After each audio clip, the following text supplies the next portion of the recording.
What's up guys, not Super Mario here and welcome back to Moon Knight. 5th episode is here. Very exciting things. Why? Well, we ended the last episode with a hippopotamus and it got really weird. So I like that. It was confusing, it was fun. It made me feel like that I'm in the same boat as Mark and Steven are with not knowing what the actual heck is going on, and I love that.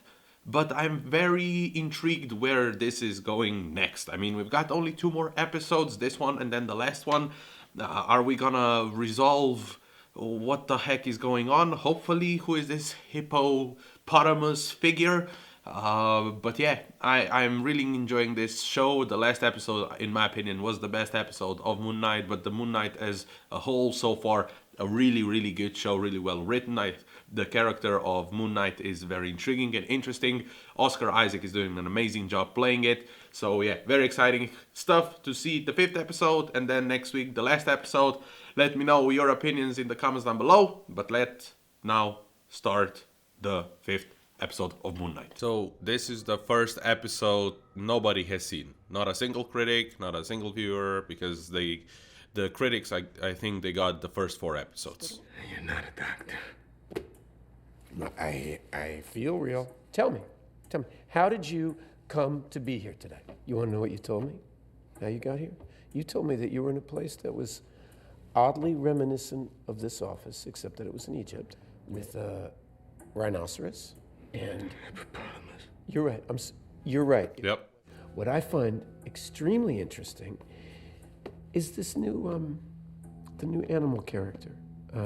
Yeah, I find that quite interesting as well, because it was weird and funny and intriguing. You were talking to me about a boy? Do you remember that boy? So, are you two like twins? No. Yes, sort of. Hey. I'm dead. We're dead. Yes, Mark, I think she's right. I think we died. I mean, I'm as confused as Mark. Welcome, gentle travelers, to the realm of the Duat. Duat, the Egyptian underworld. Okay. This is the afterlife. The afterlife. An afterlife, not the afterlife. You'd be surprised how many intersectional planes of untethered consciousness exist. Right through these doors, for example. We go through here. There's going to be a bunch of patients, and there's Crawley, probably about to yell, "Bingo!" Oh snap! He's on a ship that is sailing on sand. The frick is going on? Oh, goody! It worked! Look at that! I love how happy and quirky she is. It's the hearts. They aren't full. And trust me, I'm a goblet half full kind of gal, but it's like they each feel incomplete. What does that mean? Without balanced scales, the duat will eventually claim your soul. But my advice, you get in there and show each other the truth. Balance your scales before we arrive at the field. Maybe they need a 3rd personality to be on the scale as well. Oi, what's this? Steve, what are we gonna do here? We're gonna like revisit every single memory I've ever had? Who's that?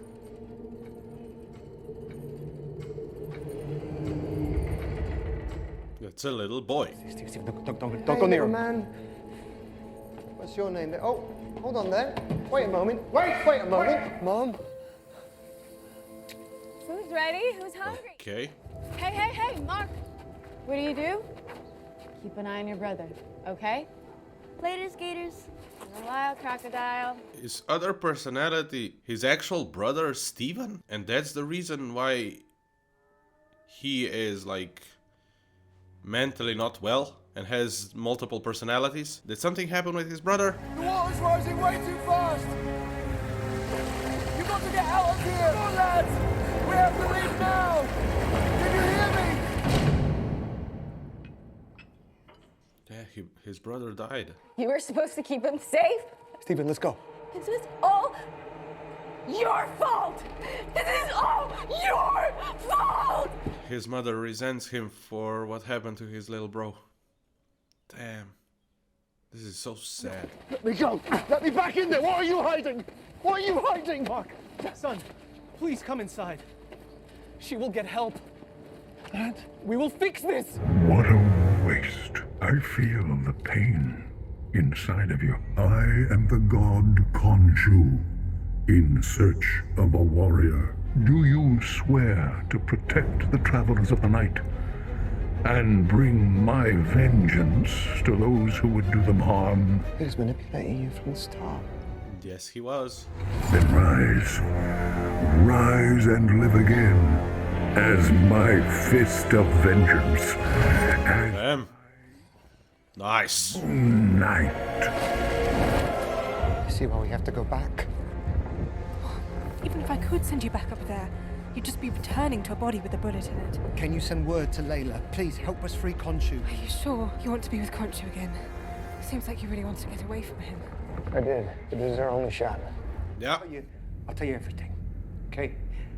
I'm just begging you, don't make us go there again. If we don't get back, and Harrow succeeds, and all those people die, if Layla dies, that's on your head. It'll be all your fault. No, you can't! I won't do it! I won't do it! You can't make me! You can't make me! I won't do it! Stop it. Jesus Christ. Why are we back with Harrow? How the heck is this happening? I don't get it. Now, just stay with me for 1 second, okay? I want you to consider this. Do you think you created Stephen to hide from all the awful things you feel you've done in your life?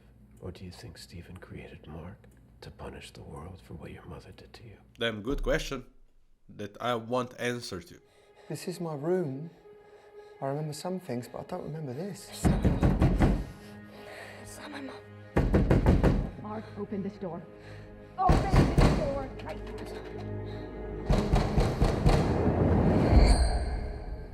Oh damn. When danger is near, Stephen Grant has no fear. He created his personality to shield himself. You made me up. I want to see what she did. I want to see what she did. Disgusting. You're not meant to see that. You're not meant to see that. That's the whole point of you. All this time I thought I was the original. But I'm just something that you made up. What does it matter? What, you want to remember the truth?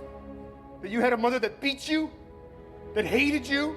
That made your life a living hell? Hold on a minute. What's this? It's good to see you again. What is this? Is this some kind of test? How the hell is this working? I mean, if they're in the underworld, what is Dr. Harrow doing here? After your mother passed. Oi, don't say that. That's not true. That's not true. My mother's dead.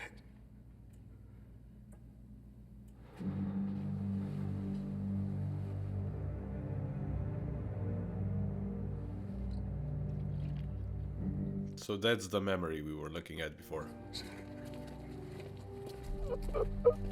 Damn, this episode is amazing and sad at the same time. God damn it. Yeah, sorry. This is it. Mom's death in Shiva 2 months ago. This was the moment our lives started bleeding into each other. Mark, all those horrible things that she said to you, she was wrong. It wasn't your fault. You were just a child. But it's something that is really hard to accept. Oh, snap.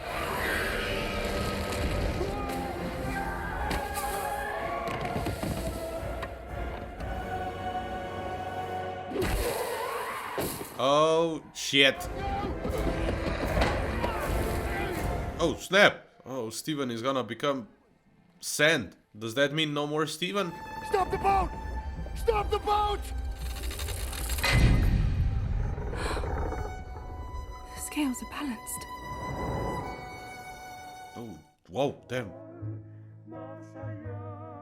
Wow, this was dark and deep and very dialogue heavy and very story heavy. We now know why Steven and Mark exist. And it was beautifully done. It was really well written. It was very emotional. Oscar Isaac yet again showcases his amazing work as an actor. I think, I said it many times, I think he's one of the best working actors right now, and he delivers in this episode for sure. Now we know that Mark created Steven kind of like a defense system for what was happening in his family. Mark is blaming himself for the death of his brother, and his mom couldn't get over it and blamed Mark for it, and that's the reason why Mark created Steven. We got the explanation of Hippopotamus. She was driving them to the ends of the underworld. The goddess Tawaret, who portrays herself in the form of Hippo.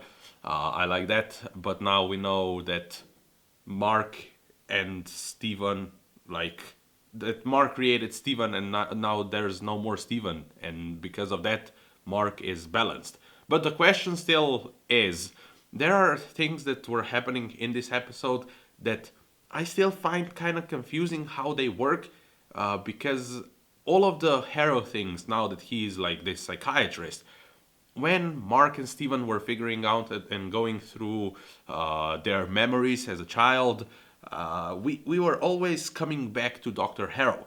So how was Harrow kind of like being a part of this? Why were they jumping back to him? Is Harrow doing something in the real world that can somehow connect with them in the underworld or in this subconscious thingy? Or was that also in their mind or happening in the underworld? I wonder how that part of this episode work, because I don't understand it quite. Well, let me know in the comments down below if you have an explanation that makes sense. But that's the only part of this episode that I was like, okay, so we are now in the underworld. Tawaret is gonna like guide you to the end of the underworld, and we have to balance you because that's how it works to enter the underworld, and yada yada yada. And we are going through memories of Mark and Steven. We find out that Mark created Steven to like a defense system, and we get to know what happened with Mark and his family and all those things. But then we were jumping back or jumping to Dr. Harrow or Arthur Harrow.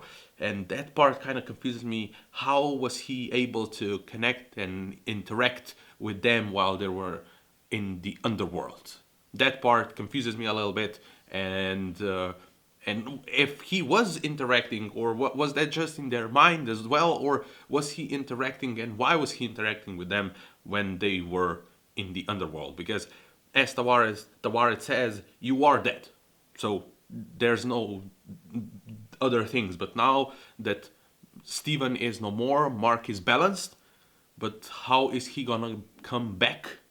I mean, there's a lot of questions still there, and we've got only one more episode left. I'm very intrigued and excited to see what's gonna happen in the last episode.